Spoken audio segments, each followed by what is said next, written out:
Welcome to the pioneering new world of farming pharmaceuticals. Biofarming, aiding scientists in cutting-edge research. PPL Therapeutics is working on a solution. They want to clone pigs whose organs can be transplanted into people. Cloned and genetically modified cows that can produce milk containing the same health properties as human breast milk. These glow-in-the-dark cats could help develop treatments for diseases, for animals, and for humans. Yes, you did hear that correctly.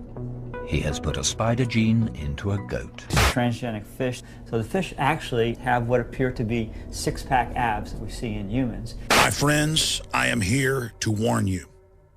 I am here to alert you to the greatest threat to our species and our civilization on this planet. Humanity in just the last 100 years has increased its technological and scientific knowledge thousands and thousands of times what it was. But we are still the same species that we were, capable of magnificent heights, but also of horrifying lows.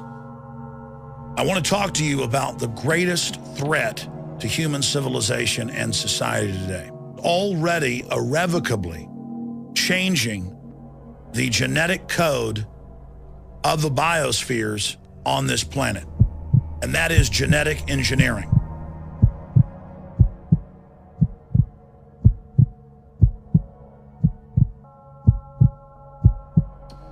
Now, I love science and technology. I know that it's a neutral thing and that man can use it for good or bad.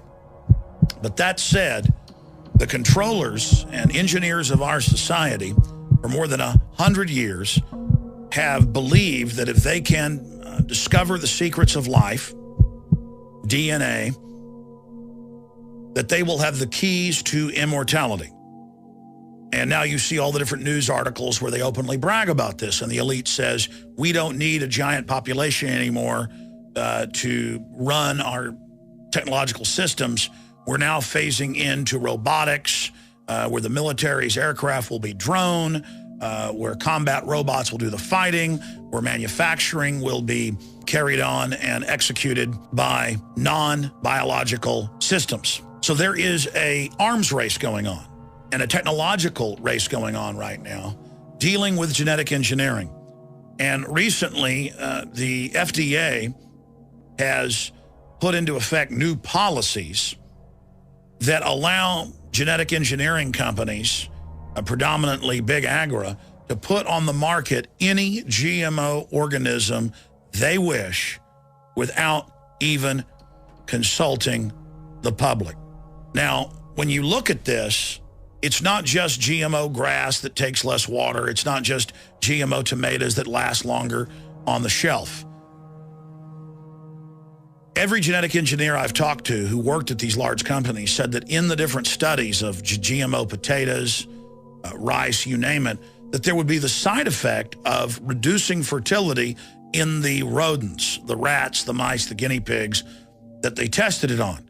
Those that ate the genetically engineered soy, they didn't actually show the problems in the first generation. The second generation was slower growth, slower onset for maturity, but by the third generation, that's when nearly all of the adults had lost the ability to have babies. And then later in primate studies with monkeys and apes, the same thing happened.